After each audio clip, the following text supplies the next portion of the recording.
Well, this is just really exciting. So many people coming in on the chat. We are just like so thrilled by the excitement that everyone has for this project, and that so many of you are able to join live. We tried to make it at a time that might fit people in different time zones, but we know it doesn't work for everybody. We will be recording this, and our plan is that all of these workshops will live on our website and a YouTube channel that we're going to create. So they can be resources. You can share them with your friends afterwards. So yeah, we're just so thrilled to see almost 200 folks have signed on already. So with that, we will go ahead and jump in and get started. I'm sure people will continue to trickle in. Let me just double check the Q&A. So I'll do a quick intro and then I'll hand over Kait to run the show. But thanks so much. Hopefully most folks are familiar with using Zoom these days. But as everyone is already doing, thanks so much for saying hi, saying where you're from in the chat. There is also, since this is the webinar format, there is a chat function and there's a separate Q&A function.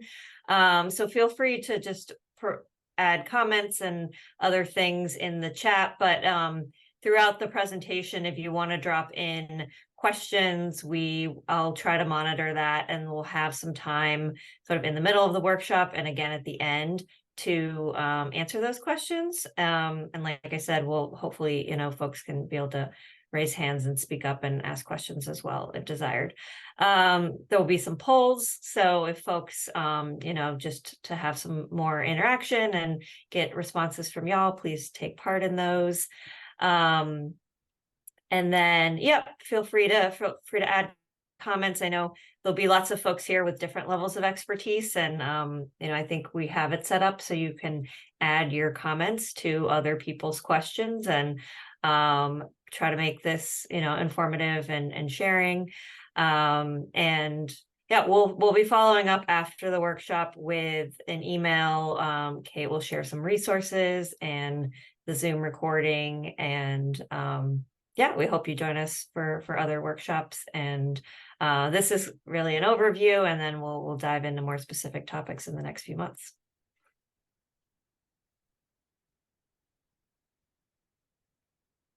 So I'll just give just a very brief intro for folks that might not be familiar with bikepacking roots. We are a 501c3 nonprofit. We're really sort of the only national level nonprofit focused on supporting and advancing the sport of bikepacking, growing the bikepacking community, and also ensuring access to and conservation of the landscapes and places through which we ride all around the country. We really have three pillars that most of our work falls into. Routes. So we create routes, we share and curate routes. Kait will talk a little bit more about that today. We have a community element, which we're really building out a lot of with our regional stewards program around the country, where we're hoping to be able to connect with folks all around the country, have more events, have beginner-friendly bikepacking events that people can join, and other ways that community leaders around the country can get involved. And our sort of educational pieces fall under that as well, like these workshops. Even though we can't all be together, it's pretty cool that 220 people can join us to talk about bikepacking. And then last, we have advocacy work, which we work at the national, regional, and local level on issues that impact bikepackers, and trying to provide a voice for the bikepacking community and advocate for public lands and other key issues. So that's I'm the executive director. I joined about 8 months ago now. And then we were founded by Kait and Kurt Refsnyder as the co-founders back in 2016. And then we have Jen Bennett as another person who's helping out on our staff and our wonderful board of directors, but we're a very small organization, but looking forward to growing and doing more in the coming years. So with that, I will hand it over to Kait to introduce herself and then jump into all the content. Hi, everyone. Thanks for being here. I'm Kait Boyle. I use she, her pronouns. I'm calling in from Victor, Idaho, where I call home, which is also the ancestral home of the Eastern Shoshone and Shoshone Bannock. For most of this webinar workshop series, which is happening over the winter, I'll be in the garage of my house where it's very cold. So that's what will be the background classroom. I am a co-founder of Bikepacking Roots, and that the vision for this organization for me came from a background in both adventure education. I taught for Prescott College, Knowles, and Outward Bound for over 10 years. And then in the middle of that, I fell into bikepacking. And for me, that first looked like wondering what would happen if I took my backpacking stuff on my bike. And so I rode the Kokopelli Trail with a 40-liter backpack, and then rode the Great Divide mountain bike route on my single speed with proper bikepacking bags. And that completely opened up my eyes to a way of moving through landscape and engaging with the world that was at such a digestible and empowering pace. And that transcended into kind of replacing most other recreational pursuits with bikepacking, and getting the opportunity to teach the geology through bikepacking course at Prescott College, which was the first college level bikepacking course in the country, maybe world, but that was Kurt's vision. And I taught that with him a couple of years, and that turned into he and I going and traveling around the world on 5 different continents, bikepacking on self-designed routes, just trying to find the kind of highest quality, challenge-seeking, growth-oriented, like eye-opening experiences aboard bikes in these multi-day expeditionary fashions. And it was on these trips that we realized that despite us both having racing backgrounds, where I was able to show people of all genders that women can compete with the best men, that despite that being one way to bike pack, it's ultimately in the freedom of non-competitive environments that we have the opportunity to really expand what bikepacking is and organize a nonprofit that was dedicated to cultivating a positive user group of cyclists who were connected to the landscape, connected to their communities, learning more about themselves, developing strong bonds, realizing they're capable of more than they believe, and ultimately lowering the barriers to this sport, because there are many. And so the exciting thing about this workshop series for me is that this series is an opportunity for us as Bikepacking Roots to be really fulfilling that mission of providing free, accessible, if you have a computer and an interest in bikepacking, education, drawing on my experience, and then a couple of guest speakers down the road to take you through a whole progression that we really developed through the Bikepacker's Guide, which was republished as a second edition this spring. You're welcome to go purchase a physical copy if you like real books that you can hold in your hands like this, or a PDF version. But the thing to know about this first workshop is that it is designed to be the foundation, because I truly believe that so many of the bikepacking trips that I've heard of going wrong, or have personally experienced having challenges that didn't need to happen, or because of skipping over some of these initial phases of trip planning. So without further ado, the first workshop in this 8-part series is getting started, planning your route, and your trip. So we're going to talk about the objectives of this workshop. We're going to talk about unpacking the art of bikepacking, including taking some time to even talk about what is bikepacking anyway.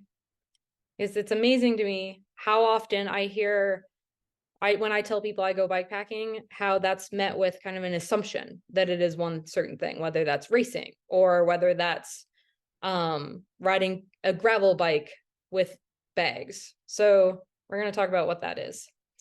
And then we'll get into kind of the meat of the work of this workshop, and that's the actual planning of your bikepacking trip with goals, finding routes and selecting the right route for you, and taking that information into research to turn it into a plan for your trip.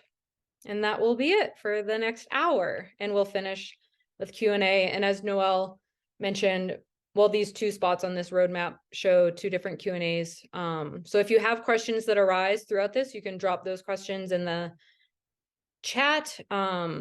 And Noelle will identify them. If they're covered before we get to the Q&A, then we just won't ask them. But we'll take a pause for Q&A. And then at the end, if you have any other questions, that's also a great time for those. The only other thing I want to add is that the entirety of my teaching experience has been in person. And while I'm really excited to be able to teach to literally hundreds of people, as much as I wish we were out on bikes in the field, that would be very challenging to do with how much of a geographic diversity I see popping in here. And please forgive me, as my teaching progression on Zoom will hopefully be ascending in parallel with the content of bikepacking skills that are delivered throughout this. So, why would we talk about this at the beginning? My goal for this section is ultimately to discuss what bikepacking is, to broaden our collective understanding of what possibilities await us. Because the more narrow our understanding of what bikepacking is, the more narrow the possibilities are for what we can go out and do in the world aboard our bikes. Another goal is to explore how to find routes and what information to search for to ensure that you're signing up for the trip that matches what you want and the people that you're going out with want. And then ultimately, I want this to all turn into skills and tools for turning that into a plan so that you can head out into the field prepared.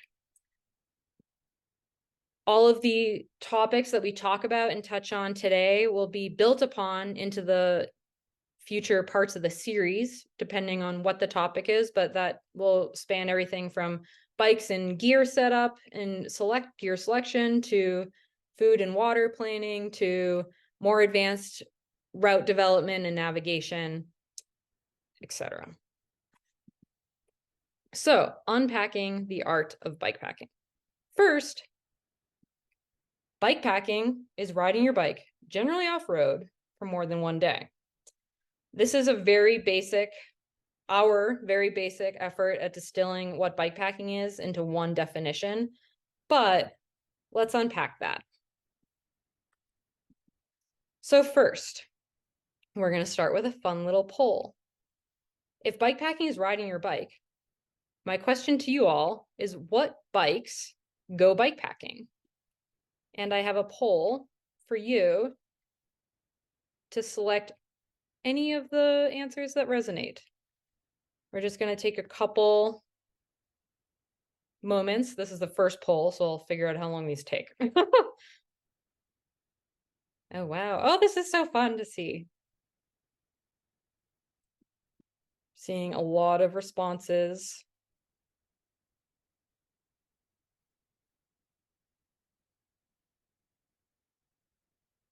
Oh, you all are so good at this. It looks like over 150 people are responding to the poll. Okay, let's give it 15 more seconds.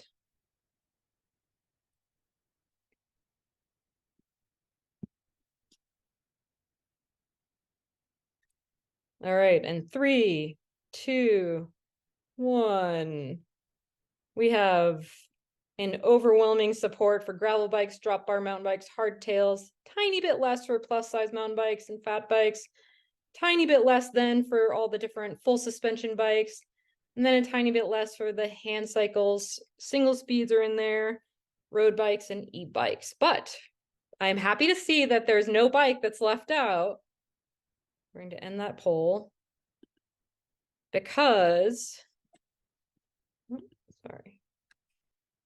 We have drop bar mountain bikes. We have gravel bikes. We have rigid plus size hardtail mountain bikes. We have normal, well, mid-size tire mountain bikes with front suspension. We have single speeds. We have plus size rigid bikes and fat bikes. We have hand cycles. We have fat bikes. We have short travel cross-country bikes. We have mid and longer travel full suspension bikes. And so our answer to that is any kind of bike can go bikepacking. And while I appreciate and understand when people are like, I want to get a bikepacking bike, you know, that bike that can do it all, those are certainly out there. And especially if you're looking to get into bikepacking, the best bike that you can take bikepacking, and those the best routes that you can find for bikepacking, which is where we'll go with this, is one that's suitable for the bike that you have. So the next part of this definition is the generally off-road. And the thing I want to talk about with that is that this definition comes from the kind of historic element of road touring. So like carrying overnight gear on road bikes to travel long distances on paved roads. That became quite popular in the 60s and 70s. And some of you may have gotten to experience that uptick of kind of bicycle recreation. That's where a lot of the ACA's long distance cross-country routes really became popular. And that was like the need that created, that was the movement that created a need for them. And then as mountain bikes became more terrain capable and camping gear became more svelte and single track and dirt road options that provided connectivity became more apparent through more advanced mapping and just, you know, sense of exploration, a group of cyclists started heading out on rough, like more off-road terrain on beyond the gravel bike. At that time it was primarily the mountain bike, often with trailers like to carry their gear. And that subgroup started to call their niche sport bikepacking. However, especially in the past 10 years, bikepacking has grown so much that it is now a very all-encompassing term for multi-day bike travel. And I certainly have met people out in what would originally at one point have been classified as like road touring, calling themselves going bikepacking. And they are, because they're riding their bike for multiple days. Before I move on to the last part of this, we just have one more fun poll, which my Zoom navigation is going to, oops. Okay, here's the first technical difficulty where I'm not able to move past this poll and on to the next poll. Let me see if I can, what's the next one? The next one is, what surfaces are you drawn to bike pack on? Oh, there, perfect.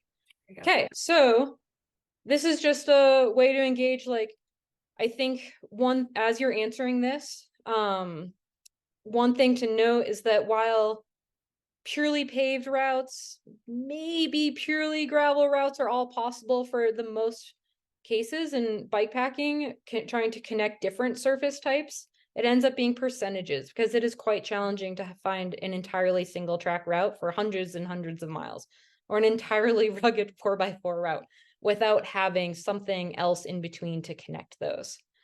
And so the reason I'm asking you this question, mostly it's not really a popularity contest, it's more of an exploration of like, what is it that you're most drawn to? Because that will inform the kinds of routes you're looking for.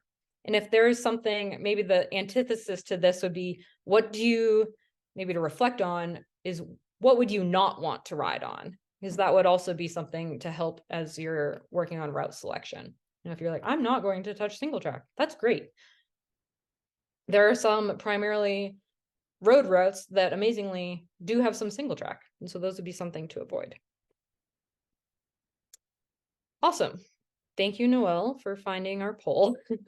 It looks like our graded gravel roads are currently pretty sought after. I saw in the chat that roads feel pretty dangerous, and that is very true in a lot of parts of this country and world. And it just kind of think it depends on where you go and your own personal risk management. Sand is our lowest ranking one, unsurprisingly.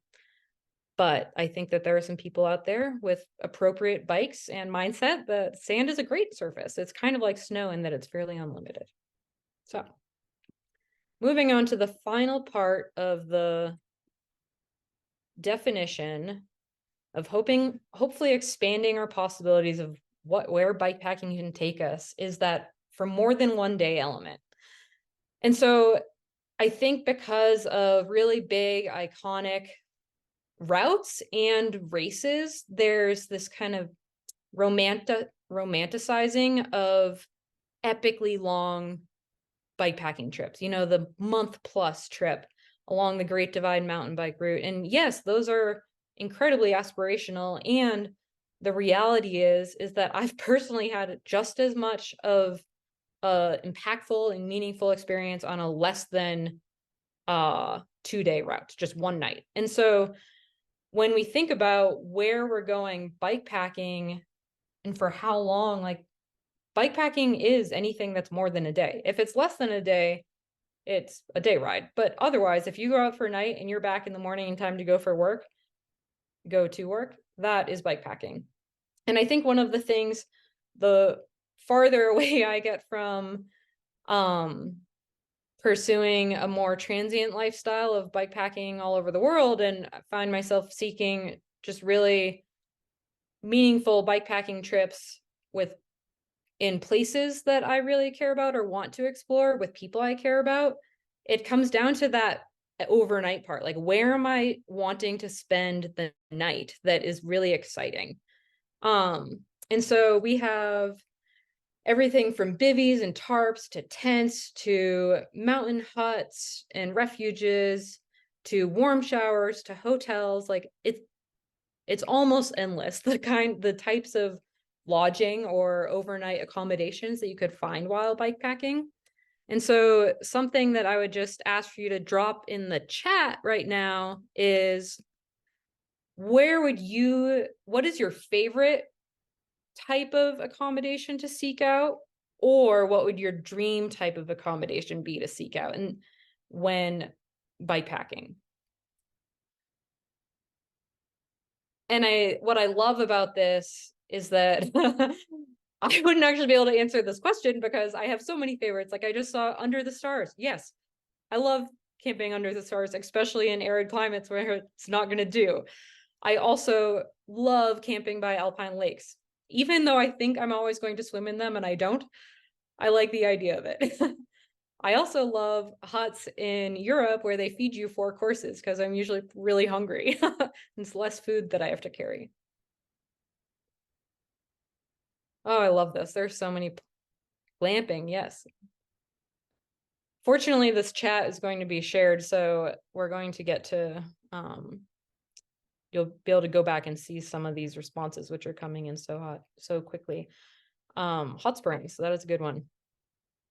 So the last element of this definition is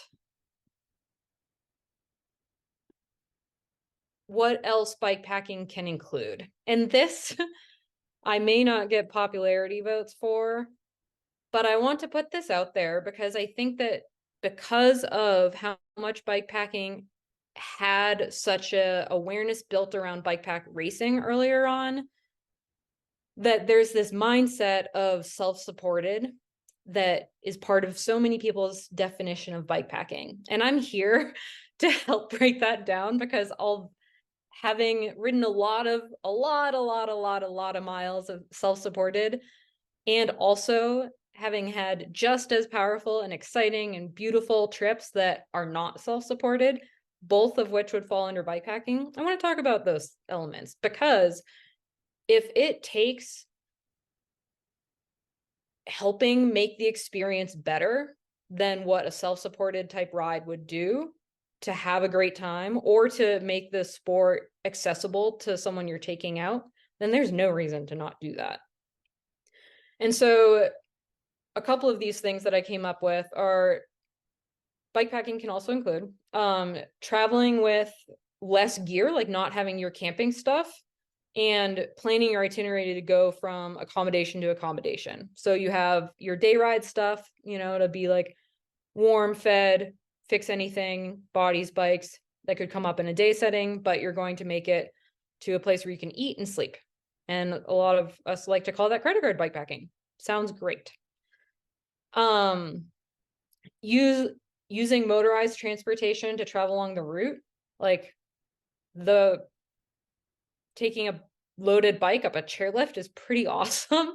Having spent a month doing that in a way to connect my way through the mountains, and just a way to save energy and have more fun. Also, like a route doesn't have to be pedaled continuously from point A to point B. It does if you're in a race and the race director says you have to do that. But if you're out bikepacking across the country and there's a section of like, I don't know, sketchy road, or just there's nowhere to really connect that wouldn't be riding along a highway, then why not just hop on a train? Some people, especially in like remote expeditionary settings, will like use airplanes to get from one part to the next.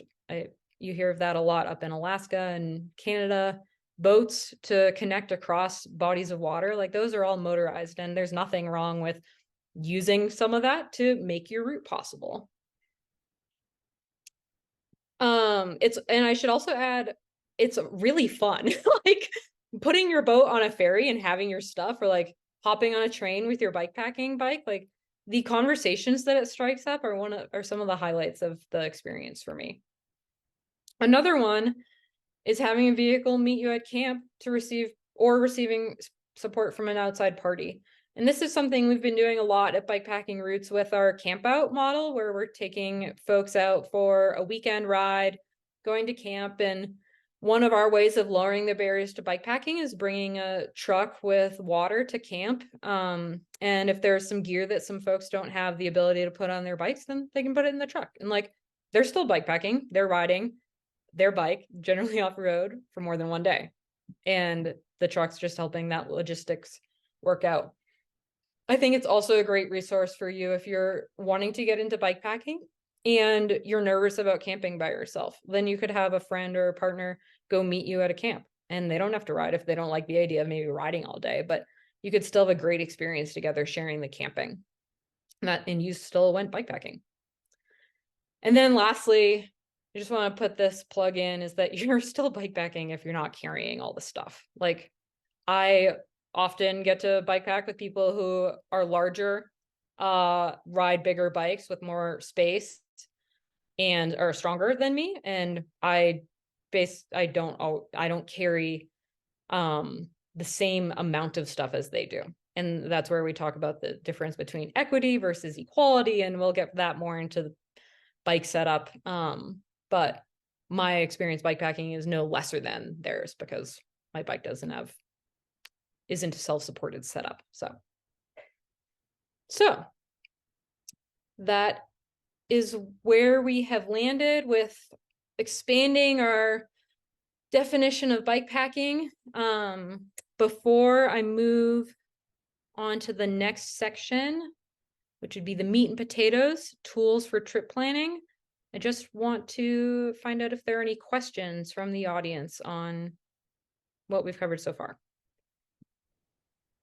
One thing that just came in that I don't think we're going to touch on really in today's talk is, do you go alone? Love the idea of having someone meet me at camp, but that might not be possible on multiple day trips. And I have trouble convincing friends to go on multi-day trips. Is it sensible to go alone?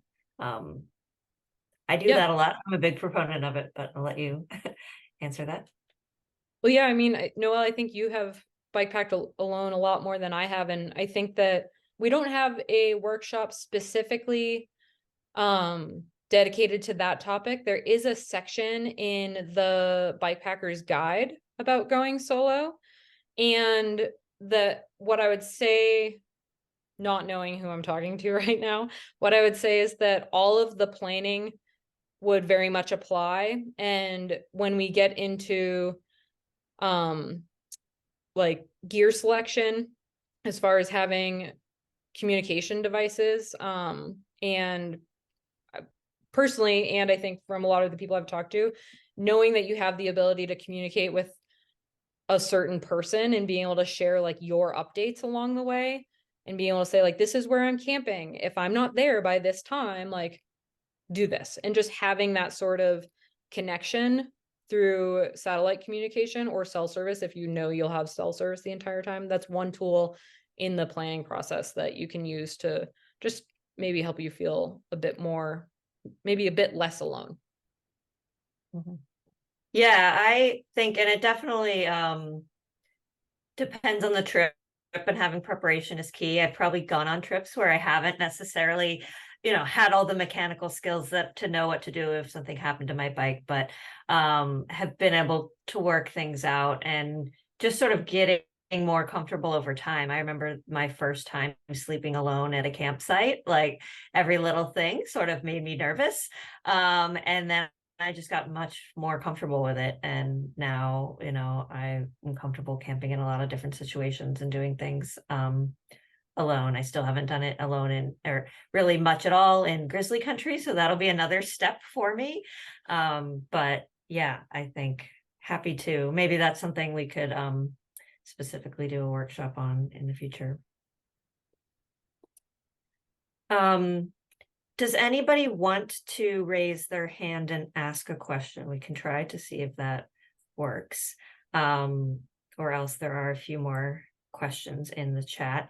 Somebody asked about the ride with GPS portion. Kait will be touching on that just a little bit in today's talk, but then there will be a dedicated workshop with someone from Ride with GPS joining us and digging into all of that. I think that one's in February. Is that right, Kait? Yes, that one's in February. Awesome. We also have questions on routes. I think we'll talk a bit more about routes. And Anthony, I already mentioned that, I bet we could find some route recommendations for you in Alaska, and just also depending on where else you're looking to, I think Kait's going to share a lot about different resources of where to find routes today. And then we'll also be talking about mounting bags on bikes, and there is a whole other workshop dedicated to that as well, specifically. Because of course, that's a big question for folks, was for me getting into bikes, how to do it. Awesome. Any other questions? Let's see, one just came in. Building first bikepacking gear kit. That'll definitely be the next workshop. That'll be the meat and potatoes of it. And then I guess I should also add that will be covered as well as far as the bike packing bags specifically, even more so in January with our guest speaker, Eric Parsons, the founder and owner of Revelate Designs. And he will help break down bike packing bags even more than we get into in the packing your bike and gear selection. And he'll also provide a lot of tips for DIY setups so that as you're getting into bike packing, there are fewer barriers as far as having to buy, maybe 5 different bags. So I think that'll be a great workshop for people who are wondering about how to get started with their kit. So those 2. Awesome. Well, I think I'll keep moving then. There will be, we'll finish with, I'd say endless Q&A, but brought a bigger chunk of time for Q&A for the rest of the topics today. So the next section, we're going to talk about planning your bikepacking trip. First, talking about goals, route selection, and route planning. So goals. Most of you probably don't know me, but if you do, you know that I love goals. And I think that I love goals because they inform how we plan and then give us something a tool to use to align our plan with what we want to experience or achieve. And like I said earlier, this is one of those elements of planning a bikepacking trip that I think is often skipped over. And especially if you're bikepacking with another person, not being on the same page about goals is often what leads to that mixed result of maybe not having a good time, or there being conflict, or having different ideas of whether or not the trip was successful, or having communication breakdowns around decision making in the middle of the trip. And so we're going to go over setting bikepacking goals as a tool for then selecting your route and planning your route, just so that you're moving into the next phase of your bikepacking journey with some intention.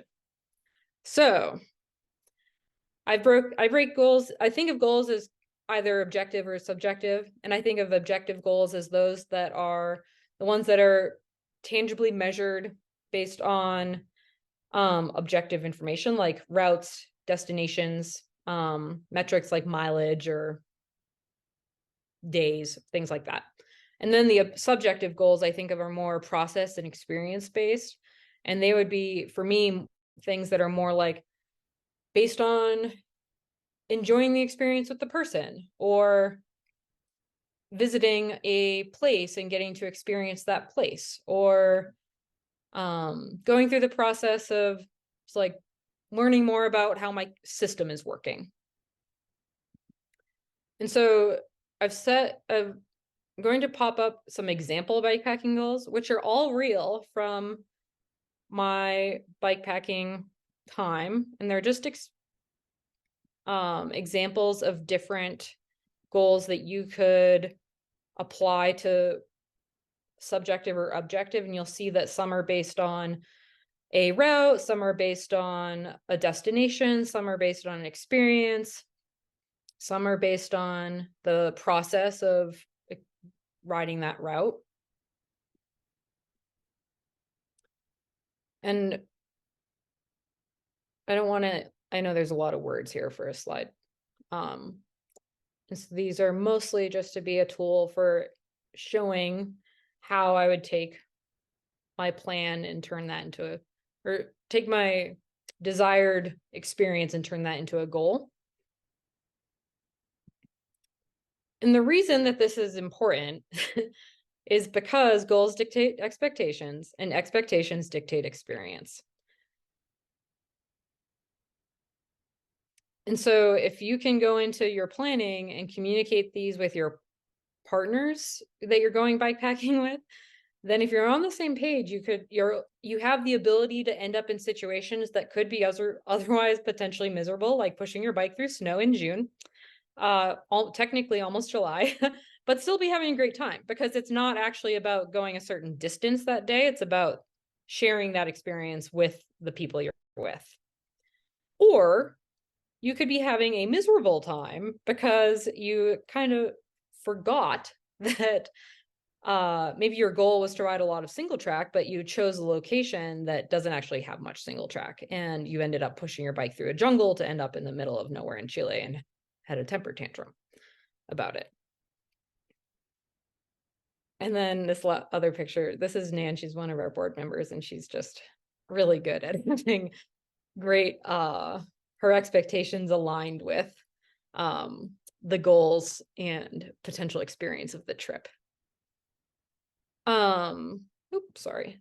The question I just wanted to pose to you, and you can put this in the chat if you want. I'm loving seeing all the chat fly in.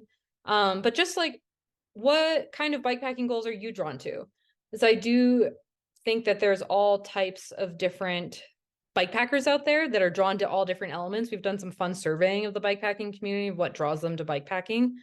And this is just a piece where you can reflect on, like, when I'm talking about maybe in that prior slide, wanting to ride all day without stopping and just sleeping wherever I end up, that was like a very metric fitness-based goal. Whereas while that may resonate with some people, there are probably a lot of people who are like, oh, well, actually, I'm more drawn to the opportunity to stop in the middle of the day and go swimming and cook a lunch.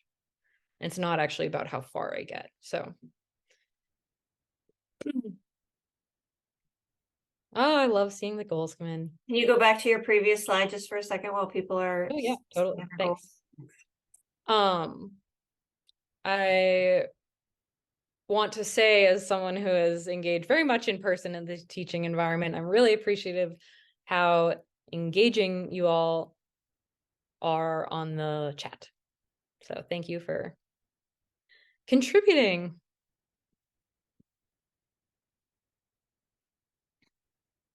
Awesome.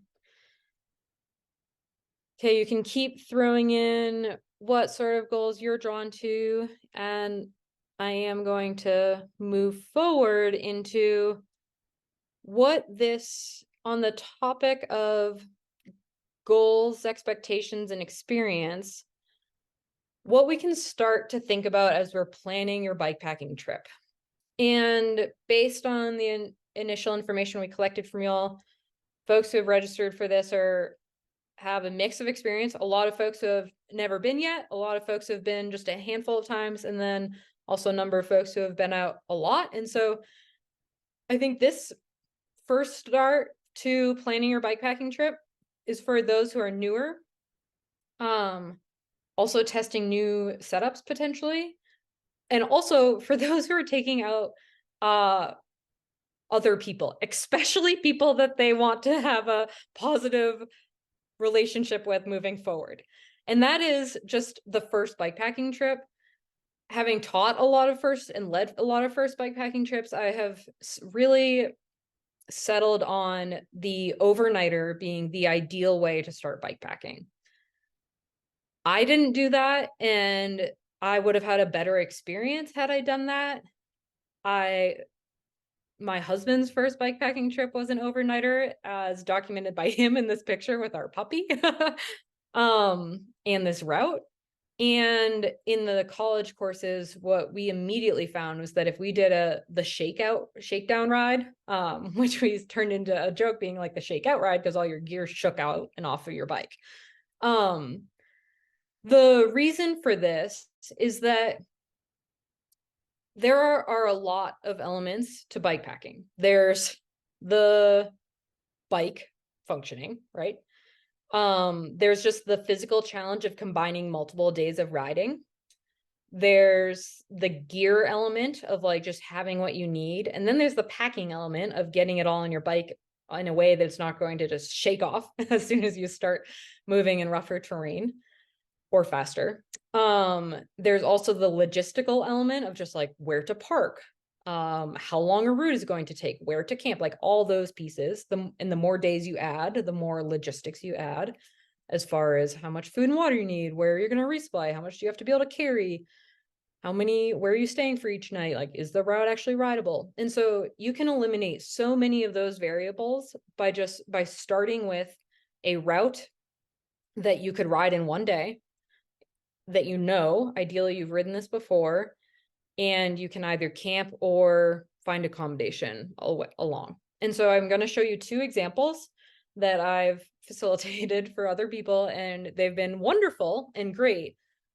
The first is a 13-mile mountain bike ride that is here, about 15-minute drive from my house. It is a ride that we could go do in just a couple hours on our mountain bikes. And my husband and I went out and we parked with our loaded bikes, rode about halfway, maybe 2/3 of the way in an afternoon, camped, and then finished the ride in the morning. And we were back at work by 9 a.m. This was the summertime when nights are shorter and days are longer. And so there was no real physical challenge for him for that, and for us for that. The logistical challenge was not really, because we just went to somewhere we knew and we camped on public land. And it was so fun and rewarding for us. We just packed pizza and went and camped together.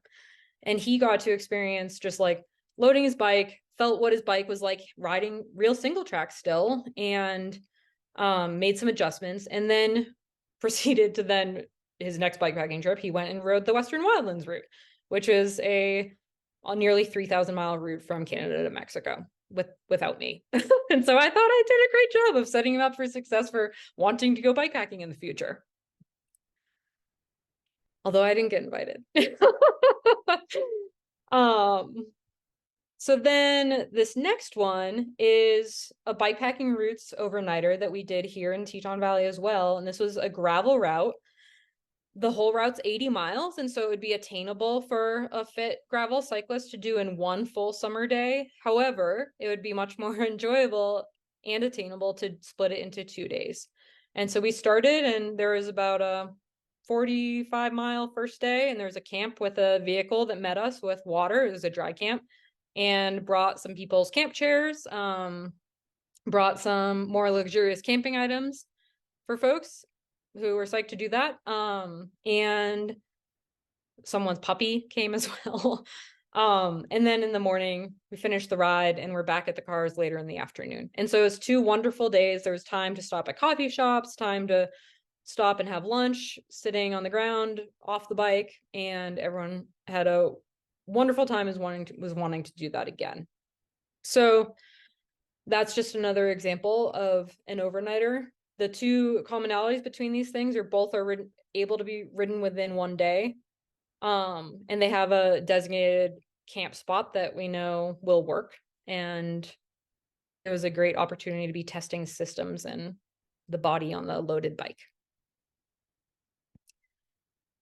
And then once you've done your overnighter or facilitated this for the person that you want to keep bikepacking with, or to show how wonderful bikepacking is, you haven't scared them away by sending them on some epically hard route, there is a wealth of resources for finding your route. And I think that there's now so many that it can be overwhelming to filter it all. And so what I'm going to do here is just take you through different ways of finding routes and talk about, in the following slides after this, we will talk about things we need to be researching when we're picking a route, or once we've chosen a route, information we need to make sure we have. And each of these resources has varying levels of information going with routes. And so I'll talk a bit about, they're not necessarily pros and cons, but just things to keep in mind with these different resources. And then I should also add that this list, which is all hyperlinked, will get sent out to you all with the recording. And so you'll actually be able to reference this if you want to for your own future use. As I wanted to give you website tours, but that would actually just get really clunky. So the first, where of course, as Bikepacking Roots going to say, Bikepacking Roots is a resource. This is a picture of the Bikepacking Roots website map. This was actually recently upgraded within the last year, and it's now pretty incredible. What I can't show you here is the filter option for the maps. So the blue lines are Bikepacking Roots's designed routes that are all expertly designed and have ride guides to go with them, many of which come in print. The red routes are a recently launched program called Community Routes Projects, or Community Routes, and those are submitted by friends of Bikepacking Routes, people that we know are out there creating great routes and do a great job of researching them, riding them themselves, getting feedback on them, creating excellent resources. And we work with them to get those resources, including the route information, up on this map and on our website. And then the green dotted routes are the routes designed by other trail or route nonprofits that steward the route themselves. And so this is just a starting point for what you can find on Bikepacking Roots' website. This is an example of what you'd find if you went to the Community Routes Project page. You'd see a name, where it is, the season, miles, elevation, days out, tire size, difficulty. We're going to circle back to that topic of difficulty later, so come back to that. And these will just be continuing to grow. We just got our first batch in July, and if you yourself are a dedicated route developer, you can also go to our website and learn how to submit a community route. The key for those is that they are stewarded. And so when you submit them, like the person who submits the Grayson gravel circuit, that person is committed to ensuring that the route stays updated and current, so that if there are any closures or impacts from weather or things like that, that they're relevant still for people. There's also a tab on our page, which is really just kind of a housing place to list all these other organizations, mostly nonprofits, that are dedicated to either a certain route or just bikepacking. And so the Adventure Cycling Association is a great example. They were the first national nonprofit dedicated to road touring, and they have expanded to bikepacking. The Great Divide mountain bike route, aka the Tour Divide, that is their route, and they are the place to go for the information on that route. That's where the current all the updates go, even though you can find old tracks for free on the internet. And so this is just a list of some of the ones in the US, of these organizations in the US, everything including the Arizona Trail, Colorado Trail, the Chusca mountain bike route, the Oregon Timber Trail, the Mattahay. And this is a work in progress, but this is just one place that you can find those. The next would be mapping software. So a couple examples of mapping software that would provide bikepacking routes that you could find would be Ride with GPS, Trailforks, and Komoot. With Ride with GPS, this is where this will get easier in the Ride with GPS specific workshop. But if you go to, hopefully you can see my cursor as I'm moving on this screen. Type yes if you can. Oh, thank you, thumbs up. So if you go to the top bar and Ride with GPS, there's an Explore button right here. If you click Explore, there will be a search bar that comes up right here, and you can type in whatever you want, but I typed in bikepacking into that.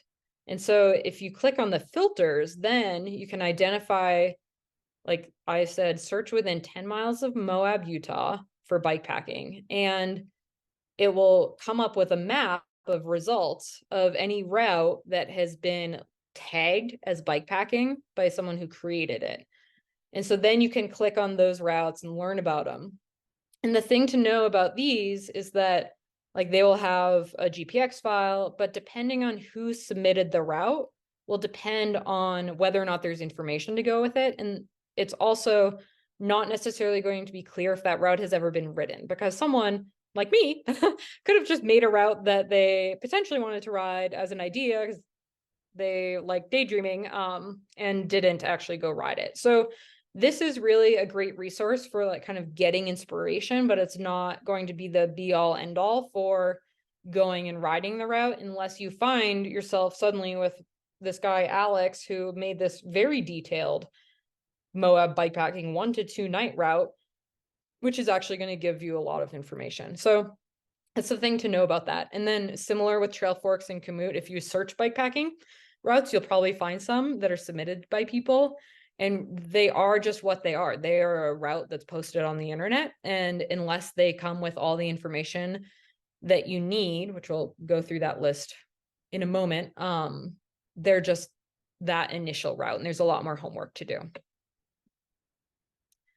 So the next one, we have bikepacking websites, and there are really 2 main ones. And because although I'm not very wise yet in my life, I've been bikepacking for long enough that I remember the day when the only bikepacking website was bikepacking.net, run by Scott Morris, who's one of the founding board members of Bikepacking Roots. And this website is still alive. It is a very robust forum. If you ever want to go down the deep history of bikepacking, there's some fascinating forum threads in there. But under the routes tab, there's just some really good original bikepacking routes that have been up there for a long time. You can see they have information. And if you click on any of those names, they'll take you to either the website for that route or a thorough description. And so that's, again, a place, it worked for a very long time for a lot of us. This is literally where we thought we could go bikepacking on mountain bikes. And that was that. The next one, which a lot of people have heard of, is bikepacking.com. And bikepacking.com has a huge repository of routes around the world. They're a great place, especially if you're looking for international routes to go see what's out there. These can be submitted. These are submitted by all sorts of people. And there's certainly some vetting that goes into that, and a lot of information is required to post a route. One thing to know is like they have been around for a while now, and so some routes could have been posted a while ago, and their forums at the bottom of the route page will have a lot of conversation from people who are using them with things that are going on with that route. So for example, this route, there's a section of it that will likely be closed to bike soon, and there's a lot of conversation about that down in the chat. You just have to dig for that information. But a great resource for seeing how much route development has grown in the last 8 years.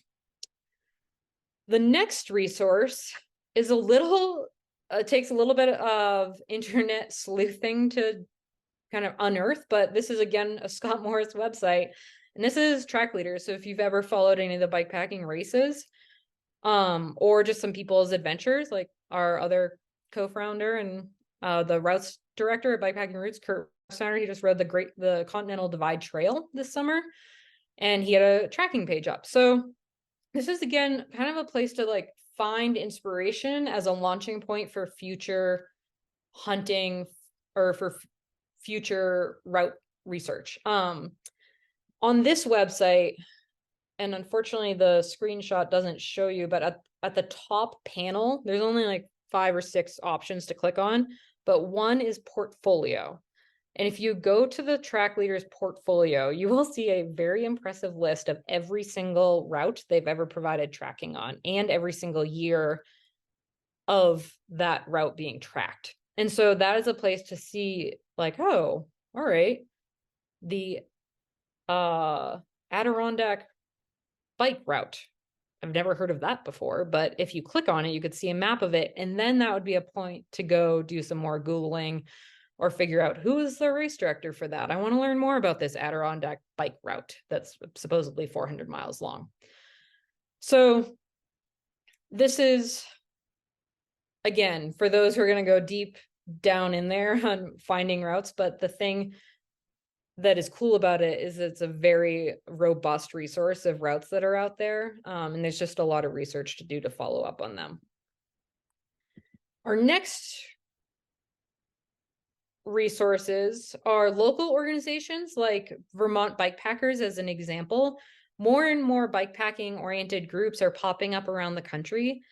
We are trying to continue to partner with those organizations, but Vermont Bikepackers is just an example of a group of people in Vermont who are dedicated to bikepacking. They have routes for bikepacking in Vermont and the Northeast on their website, and it's awesome. It's a great, if I was to go bikepacking in the Northeast, I would go there probably first after looking at the Bikepacking Routes website to be like, okay, we don't have anything in Vermont, and that's because Vermont Bikepackers has it all, which is great. And so finding even just Google searching like your state or your county or your region and bikepacking, or looking on Facebook for groups, would be one way to find routes in that area. Another place that I have found myself using often when curious about bikepacking in regions of the world that I don't see having routes developed on maps, like Bikepacking Routes or bikepacking.com or bikepackingnet, are just searching cycling media outlets like the Radavist, Pink Bike, Free Hub. If you just type in bikepacking, stories will often come up, and then those will often include their routes, or you have a whole author to reach out to about the route that they rode for more information. It does actually take a lot of work to turn something you rode into something that's published. A lot of the routes I've ridden around the world are not published on the internet just because I haven't taken that step. If they are, it's because I rode them with Kurt and he did that. So there's a lot of potential out there that just isn't published as a formal route right yet. And that does come with some an adventurous mindset, because you don't know who that person is necessarily. And then the final one is that there are some bikepacking centered brands like the Rock Guys who also have a little database of bikepacking routes in their area. that is a great resource for finding local bikepacking routes.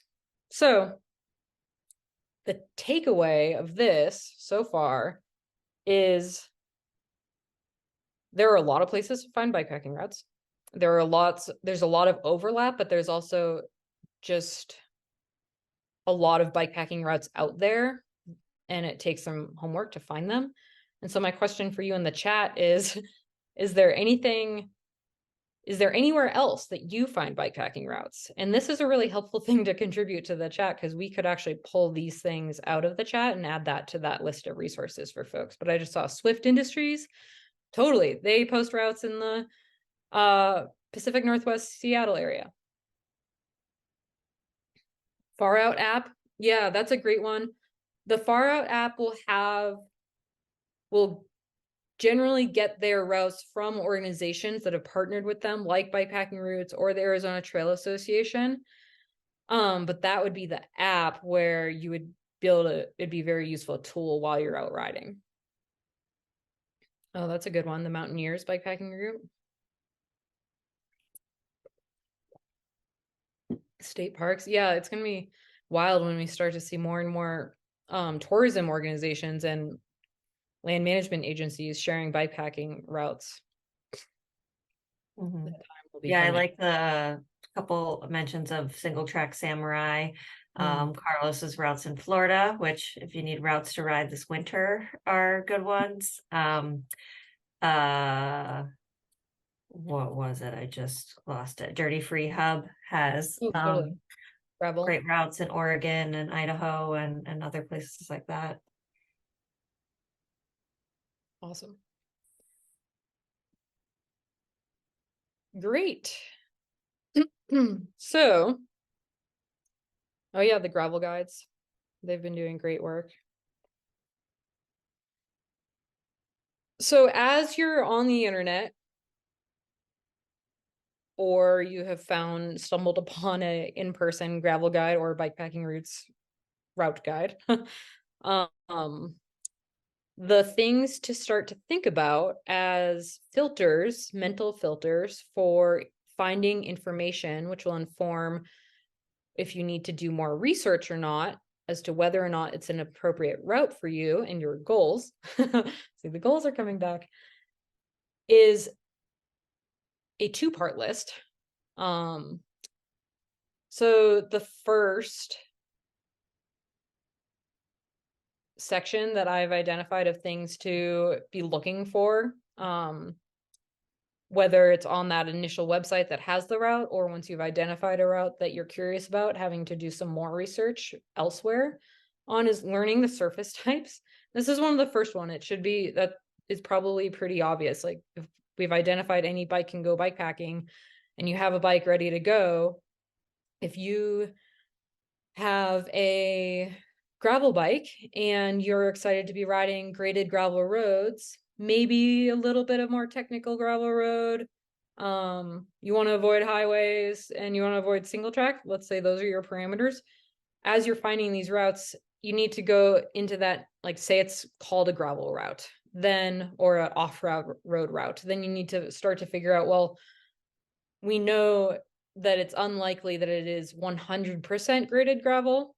There are places, I know the Midwest has a lot of gravel, but often there will be other elements of paved or other surfaces that you need to use. And so what is that surface type that you're going to be riding on? And is your bike appropriate for it? And then the other question that can be pretty tricky is what happens when that gets wet? And to balance that, maybe what season is it? There are certainly some seasons in the Southwest of the US where it won't get wet, but there are a lot of times in the year in the continental US where the chance of rain could happen in most seasons. And so learning what happens to that surface when it gets wet.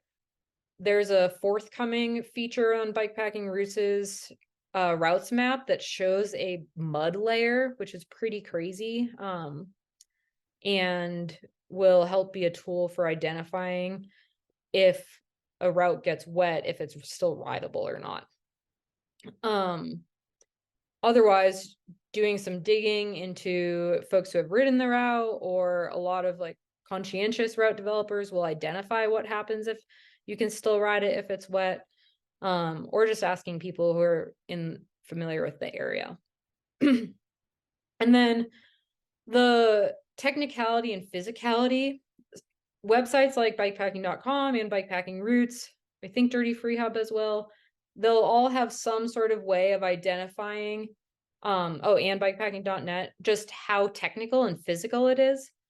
And again, we're going to go back to these rating systems, but that is a subjective assessment by someone who has created the route and ridden it and gotten feedback, hopefully. But what everyone really needs to do is to take it upon themselves to look at the elevation profile. And that's where plugging, if it's not already provided by that resource online, plugging that in to Ride with GPS so that you have the map and then you have the elevation profile. And we'll go over this in that Ride with GPS workshop, but you can highlight sections that will suddenly tell you like just how long is that climb? What is the grade of that climb? How much elevation do you gain in that climb? What is the surface type? Because all that information hugely dictates how strenuous a route is, or a section of a route is. And then that will, when later down the road, when we get into planning the itinerary, that will inform how long it will take you to complete it. Because a 100-mile, relatively flat, paved or graded gravel road route will be wildly faster than a 30-mile route with let's say 50,000 feet of elevation gain on trail or rough 4x4 road. And so that's where like the numbers start to matter less individually. Like it's not just the mileage, or it's not just the elevation gain, or it's not just like how much of it is paved. It's actually all of those things combined that gives you a picture of whether or not the route will be suitable for you, or even attainable for like the setup that you have and the amount of time you have. The next feature, sorry, I just had to laugh because we just got a chat edition for a route resource, which is backcountrymdb.com, which is my and Kurt's websites for backcountry specific routes, a lot of which are bikepacking friendly. So yes, thank you. That is another resource.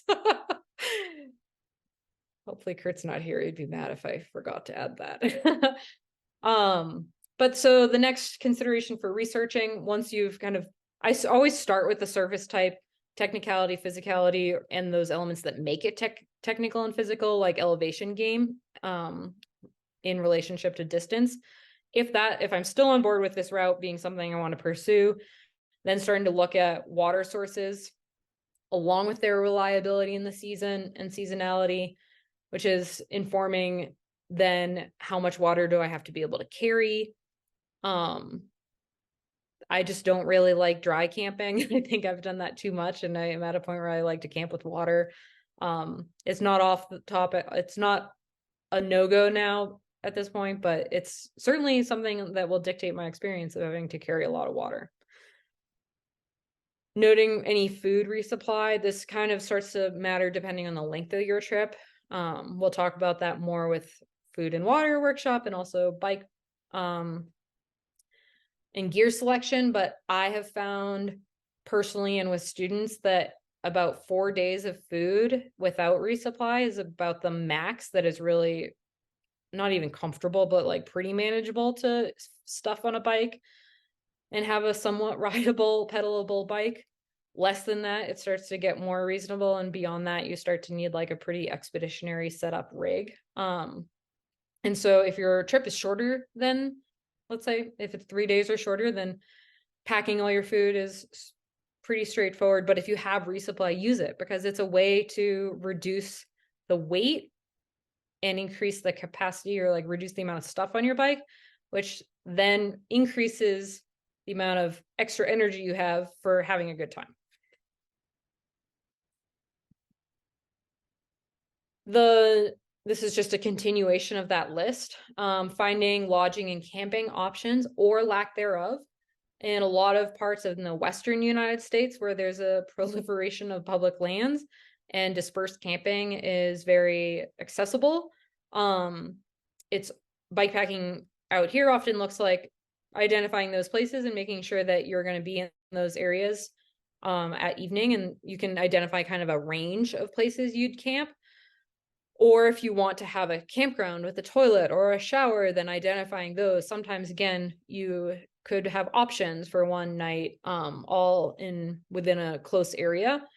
Or if you like having a plan, or there's, a yurt or a sweet hotel or anything that's going to make your experience better, then identifying that and starting to build your itinerary around that being one of, or the night that you have. I think in the East, there's a lot more private land and camping can be a lot more challenging. And so one of the big questions is there camping or is there somewhere to stay? And what will it take to get there? And sometimes thinking creatively about maybe changing where you start your trip so that you time the available camping or lodging to be in the right place is something you'd have to do. Another one with land management, depending on where you're going, like again, in the US, there's a lot of public land that's open to everyone to go travel on. That's not the case everywhere. A lot of state lands technically require a permit, although it'll be nearly impossible to learn that in person on the ground until you're told by a law enforcement person. But that's where the research comes in. Do you need a permit? If you're traveling if your route includes private land that you've designed, most routes on the internet generally don't or shouldn't, without very clear instructions, but like, how do you get permission to cross that land? A classic one with permits that I recently was just navigating is on the White Rim Road in Canyonlands National Park, where you need a permit to be riding it and be camping. You need to reserve your camping, which then locks you into that certain camp spot. Another one, and sometimes with that's easy to forget about, or even just entrance fees. Like, are you going through somewhere that you need to stop and pay to enter, like a state park or a national park? And then another one that is kind of hard to initially decipher, but just that quality reliability screening of who created this route. Is it updated in current, or like when was it posted? Has it been updated since then, or is there any information since then? And that's where the question of, is there a forum? Is the longer we get away from the beginning of these websites, the more routes that are on there that were posted a long time ago. And so there are those organizations that we first listed that are dedicated to creating bikepacking routes or are dedicated to trails that you can bikepack on. Those are going to have very current and updated information, and staff members who are available for answering questions if you can't find the information. But then on some of these more public places where anyone can post things, that's where it takes a little bit of like, okay, so has this person ridden the route? Has it ever been ridden? Do I know that it's entirely legal? Or am I going to encounter a locked gate that says closed, do not trespass? You'll be shot. And so that's just with the internet. That's just the reality that we have to like keep that in mind as we're finding routes. Just because it's on the internet doesn't mean that it's something that you could go do today. And then the last two would be, is there anything required to ride the route? I talked about entrance fees. There are more and more places that are requiring bear storage, which is actually pretty challenging for bikepackers. And some places require different types of bear storage. Like bear canisters are really different to pack on a bike than an Ursack or a bear hang. And in like grizzly bear country, it maybe wouldn't be required, but things like bear spray would be something that would maybe be a potential added cost or logistical challenge for you to figure out how to acquire for your trip if you're flying into, say, Canada or Yellowstone. So shouldn't be a deterrent, but just something to be thinking about. And then lastly, and definitely not the least important, maybe one of the most important, is just figuring out how can you modify the route. And I'm a huge proponent, maybe to a fault, of modifying routes based on what I feel like doing, because I really don't like being beholden to an itinerary.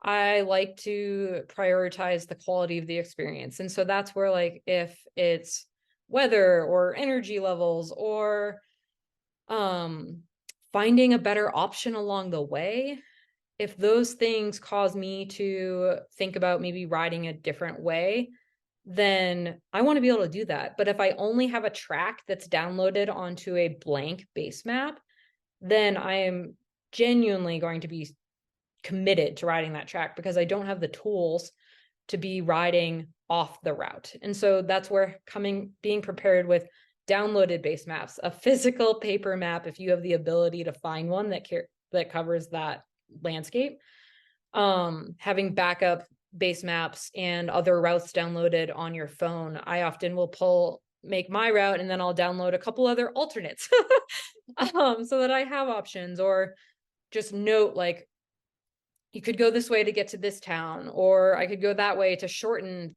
this by 40 miles. Those are all things to note so that when you're actually out there having to make a game time decision about what to do with, like, a grumpy body part or a fussy derailleur or a stuck down dropper post, or, or a storm, and like suddenly that bad mud. Then you have the ability to adapt and still have a great trip.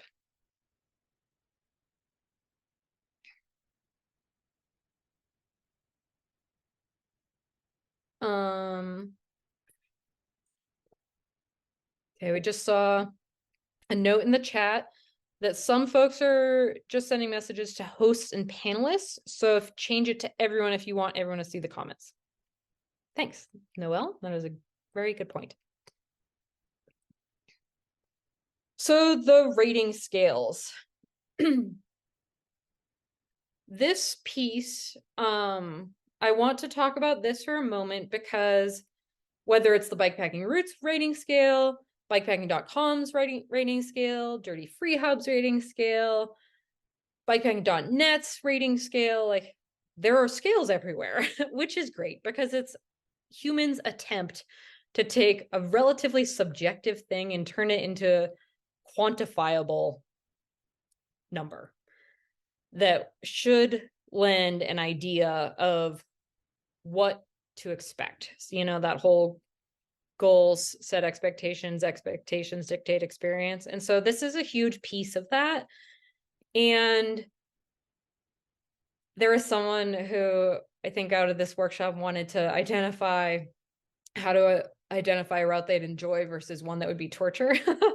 And I think, like, not just becoming familiar with, but understanding how these work is a great tool and step towards kind of having that filtered lens on how you look at routes and how they're described. I think in general, a lot of the folks who are developing bikepacking routes have bikepacked a lot and probably do bikepack a lot or ride a lot, and thus their perception of what is hard, both physically and technically, is probably different than a lot of folks who are newer to bikepacking, which can be challenging when they are creating routes that are meant to be a great experience for, in a lot of cases, a lot of these routes are meant to be a great experience for newer bikepackers. So, because it's not just the length of days that make a route technically or physically challenging. Of course, the longer a route is, the more accumulative fatigue there will be. But a 2-day route could be incredibly challenging. And so the thing to know first is that these are very subjective, and each organization will have kind of approached this differently based on the people who created these rating scales. But know that a 10, like a 1 would be kind of in the context of trying to find some equilibrium across what is physically difficult, one would be on the easiest possible side bikepacking, which like it's kind of, I'm only raising my eyebrows because it's hard to imagine bikepacking being easy. And then a 10 would be incredibly physically strenuous. But the thing to know is that maybe a 10 for the person who created the route, like who maybe that person's really fit, trains, races, goes on multiple bikepacking expeditions every year, like their 10 could be maybe a 17 for someone else. And then their 1 could still be maybe like a 4 for someone else. And then for some folks, maybe a 4 would be as physically hard as you'd want to choose to ride. And a 1 would maybe actually be like a really good level of challenge. And so this is where just some self-awareness and reflection, and also like the more you ride with other people or like try different routes, you'll start to have something to be able to have reference to, but like, where do you fit on this scale? And that could even change from part of the year to part of the year, or from year to year, depending on like the time that you have to ride, your fitness, your mental energy for like being challenged. Like the reality is that we're not robots, and so we can't just always get off the couch and go do what we did last year, or leave work or leave our kids and go do what we did last year. And so when we're choosing routes, I think going back to that goal element is like, is your goal to enjoy the ride and have physical challenge not really be a part of it, or is your goal to really push yourself and maybe like have to dig deep to get it done? Because both are equally respectable and wonderful goals. They are just very different, and they're very different from person to person. And so when you're choosing a route, be conscientious of, and it's not just like what sounds good in your head and what would be the most fun to tell your family or your friends what you're doing, but what would actually be aligned with your goals. And this applies to the technical difficulty as well. And maybe even more, well, not more so, it's just different, where we all have different technical skills, and depending on the types of bikes and the surfaces we're riding, we'll find those very different. And even just the terrain that we get to ride in on a day-to-day basis. Yeah.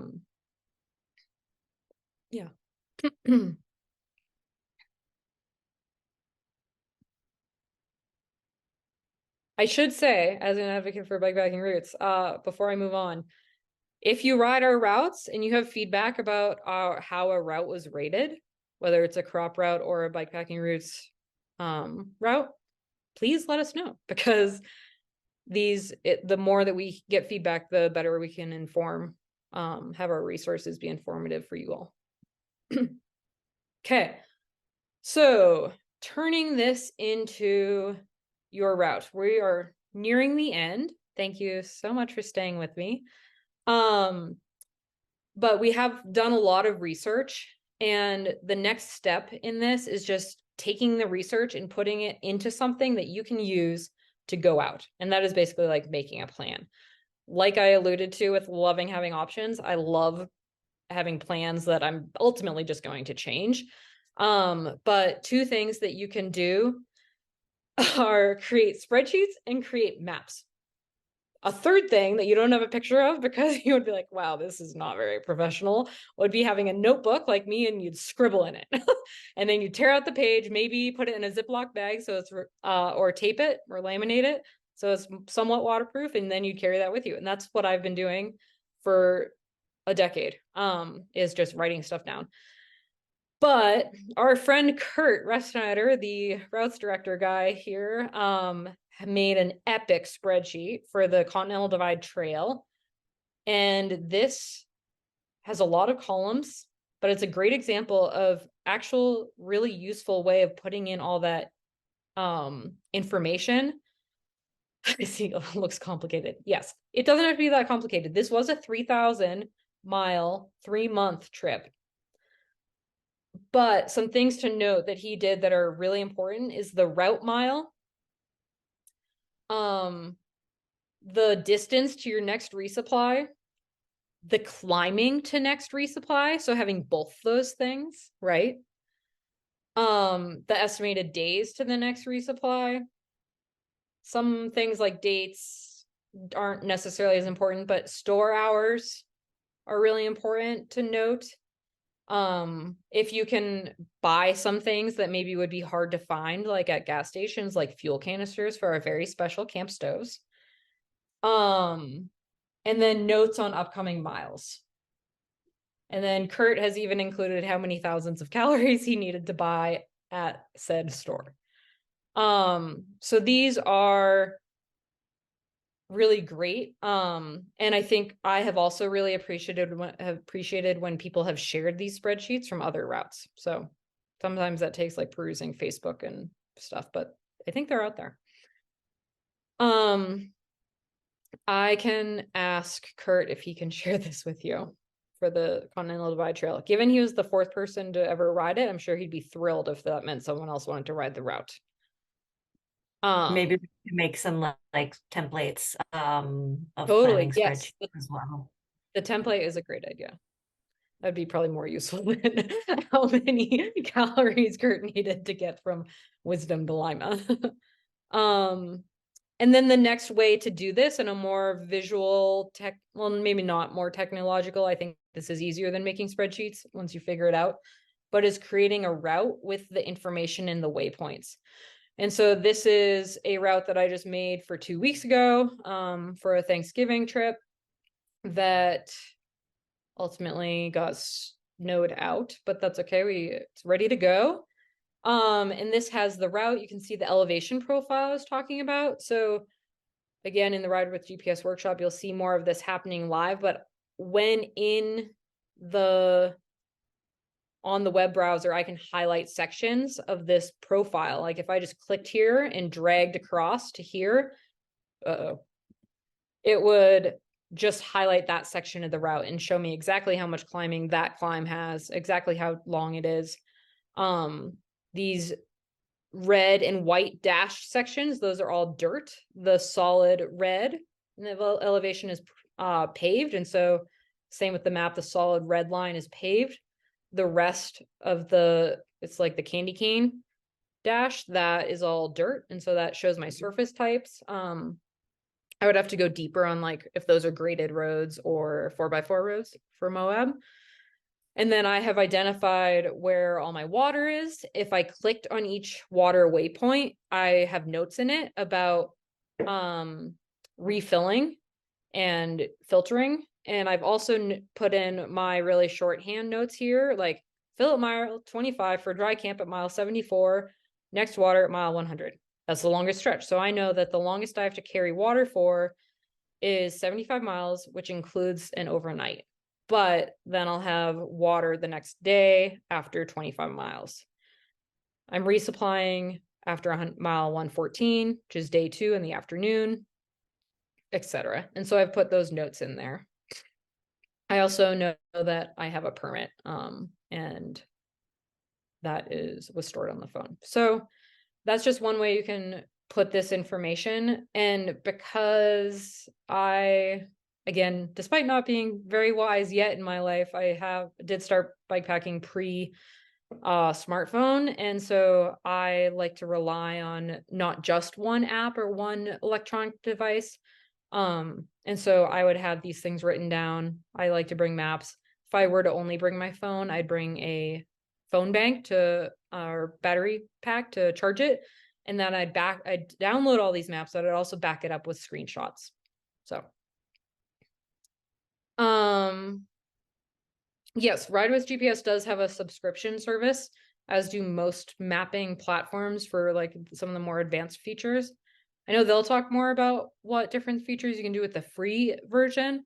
And that would be, I don't have as much experience with Komoot or Trailforks. Like I know I pay for a subscription with Trailforks and I pay for a subscription with Gaia.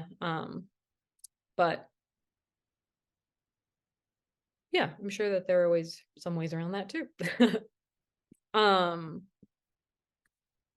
So at this point, we have covered this whole first route navigation parts of the route planning for the trip preparation.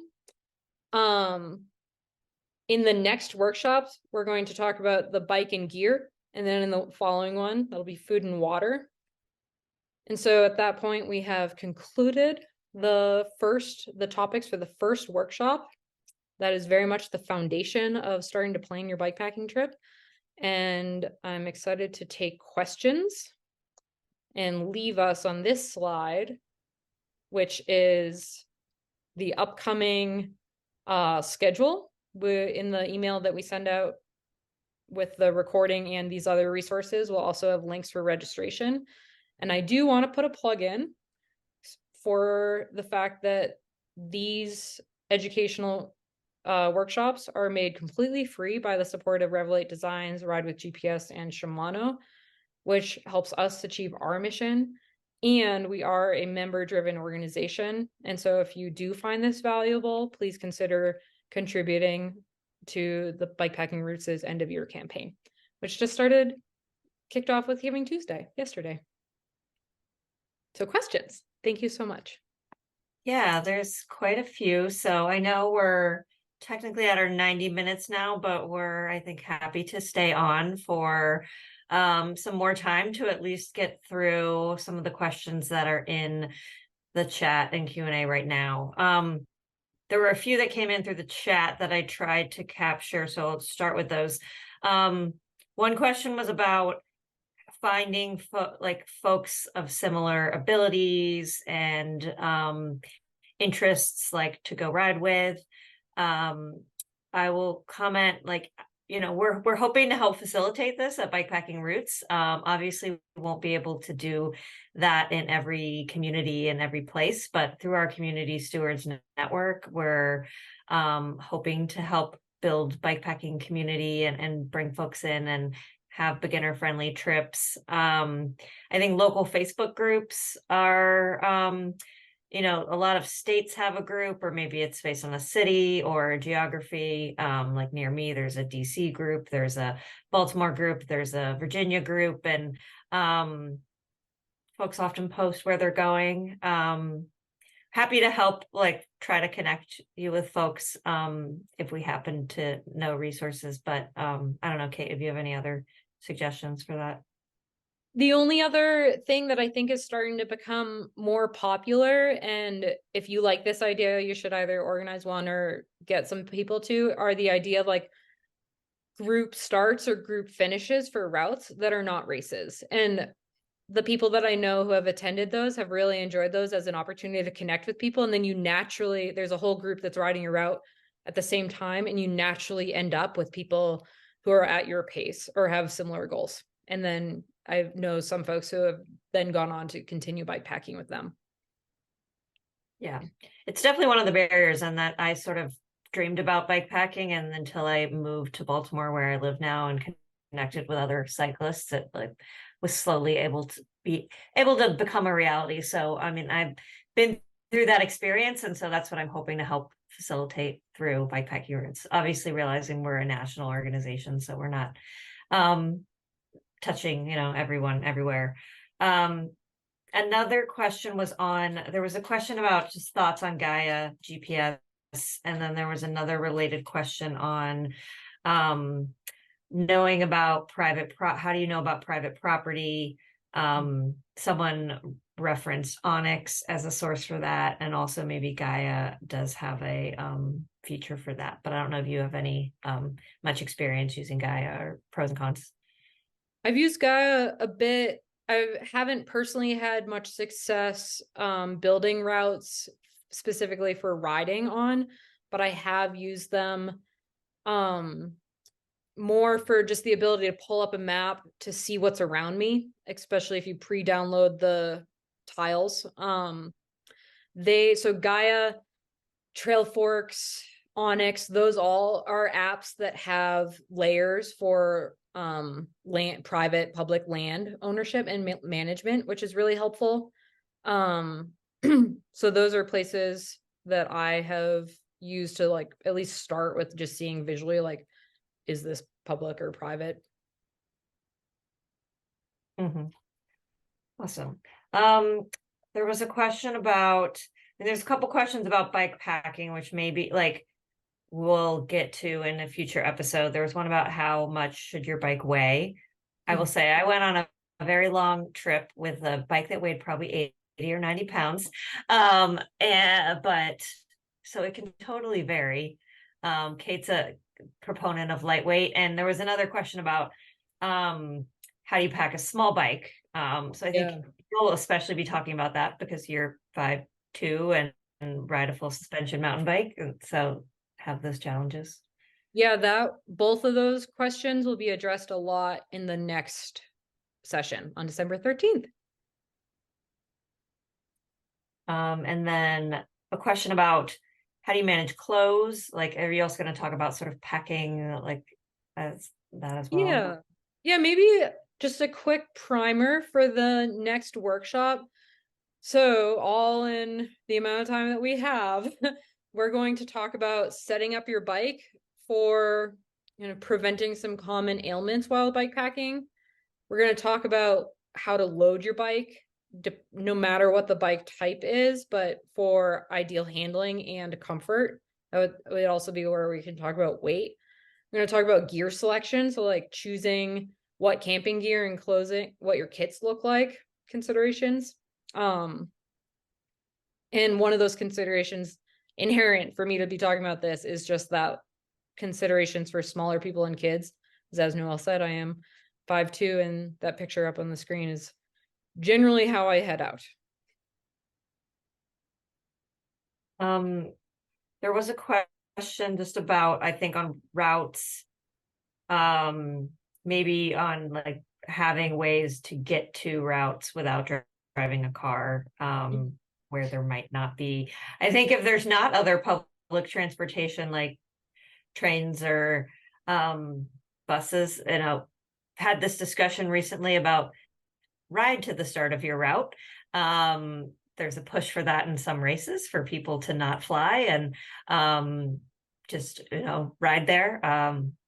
That was my first long bikepacking trip, was a 4,000-mile trip that I left from my front door and then got sailed back into Baltimore on a friend's boat at the end of it, after taking a lot of ferries, as I commented on before. So cool. So yeah, I think it's a consideration, and like I've tried to make sure on our routes that we have things like, I mean, yeah, either how to get to a route or how to park there. There was another comment about that. Those are important logistical things to think about.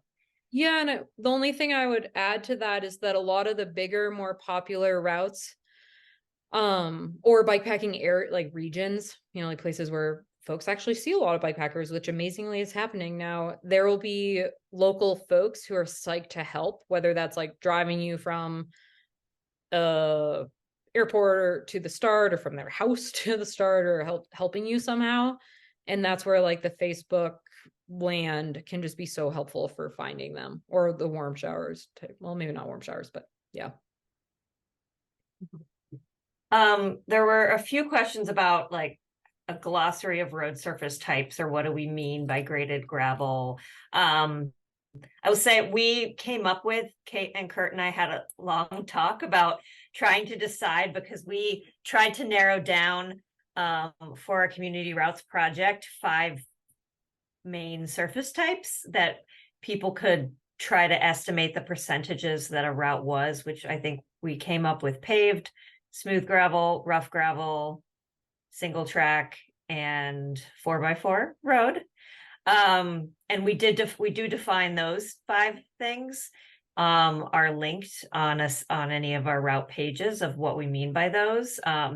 Not all routes follow that, like the monumental loop. Matt Mason will say sand is the primary surface type, and we tried to note that. So there are a lot of different surfaces, and maybe there's more that we could put out there as sort of primers on these things.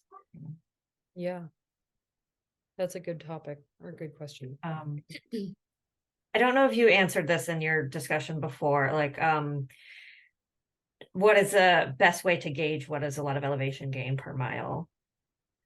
Yeah, I didn't talk about that. And I didn't because I think that a lot of that is very relative to where you live. Like where I live, not very much elevation gain per mile. And now this is going to show very quickly my mental math incapabilities, but I think of it as 1,000 feet for 10 miles is not a lot for here.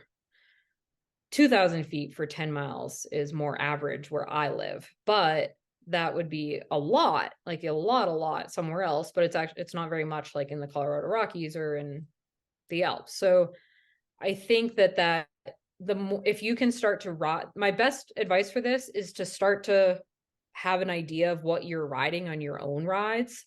And then that will give you an idea, a base mark for like, oh, this is more than I normally do on a day ride, or this is less. And that's the best advice I have for Great. gauging. And shout out to Laura Kelly. Thank you for she gave a similar answer in the chat, sort of saying that it's relative and how she thinks about it. Can you give an estimate of how many hours of planning you do per day of trip when you were beginner versus now? Oh, wow. That's a really good question. In a way, I think I planned less and just wung it more because I was a lot younger. Just like didn't have very much to was just down to go for it. But I think that it does take a lot of planning to have a really good plan, and it's especially those details of like how it's easy to be like, okay, I have a route, water's out there, there's camping, right? Like that doesn't take very much time, but actually going into the like measuring distances in between resources or in figuring out the elevation gain and doing some of the deeper homework, it definitely takes time. And I just went through this for that White Rim super route that we didn't end up doing because of a snowstorm. But I didn't regret any of it because I'll go do it at a different time. And I think that was like a solid evening of planning route and logistics, not gear packing. There's a question that says, maybe this is for a future session, but would like to know how you typically cache water. We can talk more about that in the food and water webinar for sure. I think the main thing is just to make sure that that it's like legal to cache water somewhere. And then logistically, the way to make that not be a huge pain in the butt for you is to have that be a part of your initial drive there. Or for it to be like at a vehicle that you're going to go by or double back on. That would be the most legal way. But there are some technicalities with water caches. The question about the strangest place you've camped, legally or illegally, and we do not condone you know, as Bikepacking Roots is our organization, like we're very much focused on promoting that folks do only camp legally, and ensuring, that's really important for bikepackers as a user group to maintain positive relations with other users and landowners and things like that. So not to say it never happened, but well, do you have any highlights of places that you've camped legally? Yeah. I don't know if this one that just immediately stood out is with the Geology Through Bikepacking course. We got to camp on a helicopter pad outside of Prescott up at this high point near a fire tower. And just for us all, it was like being on a big deck. And it was just really fun because it was very flat and had an amazing view. And it was like the perfect place to see sunrise and sunset. It's not everywhere when you're bikepacking where you're like, wow, I have the perfectly level surface. It's free.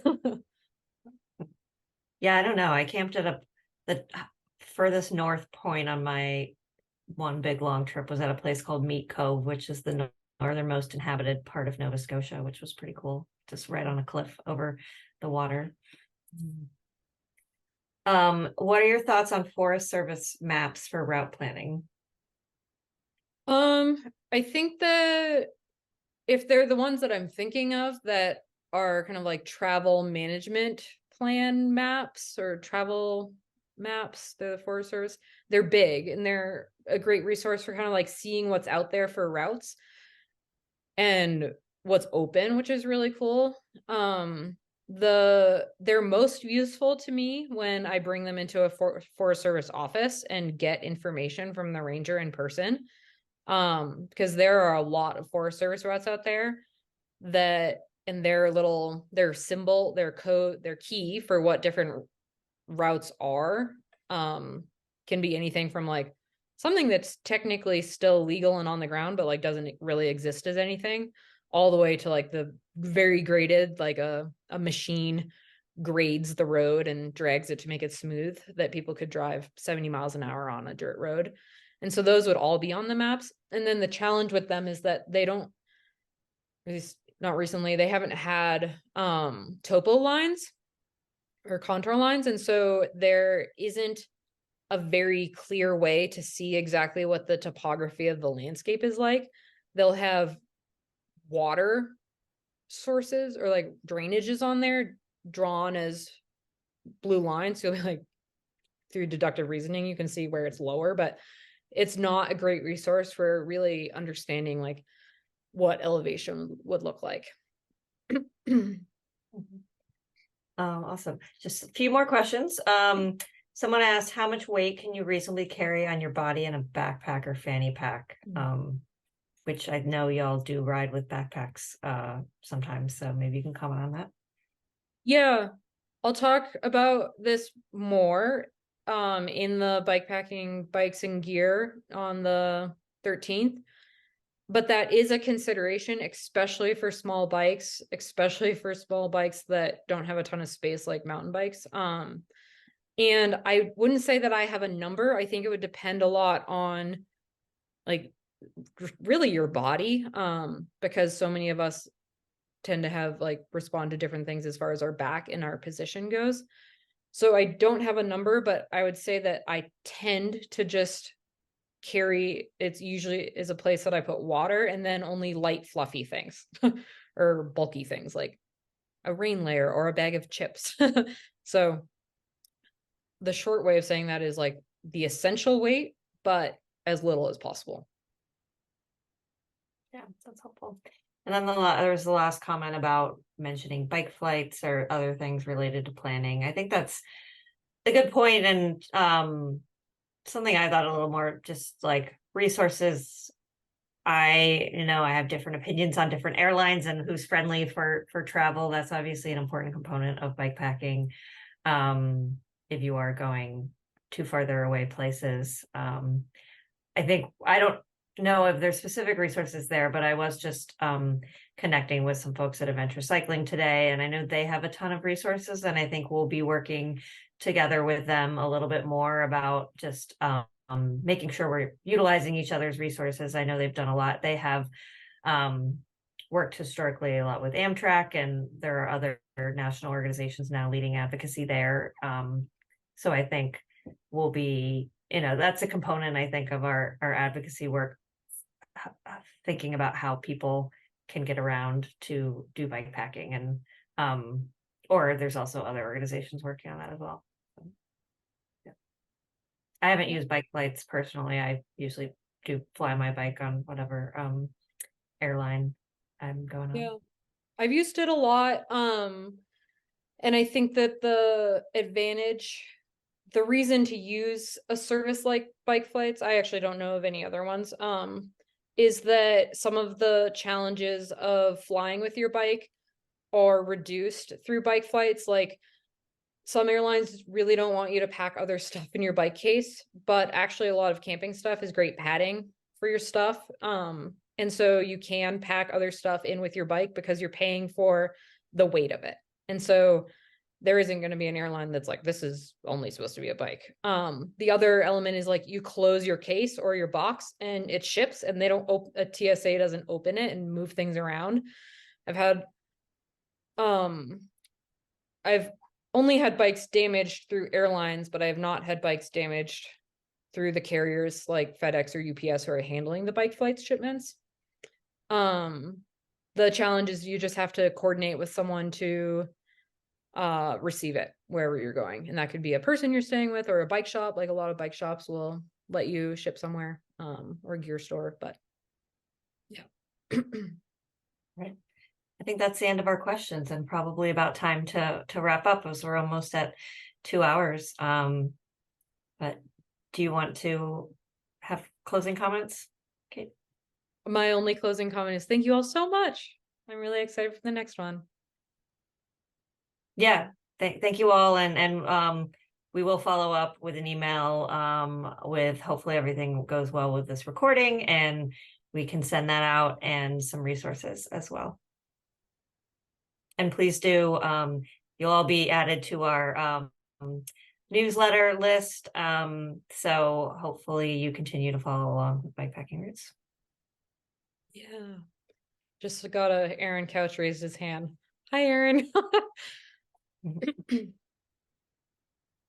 Thank you all.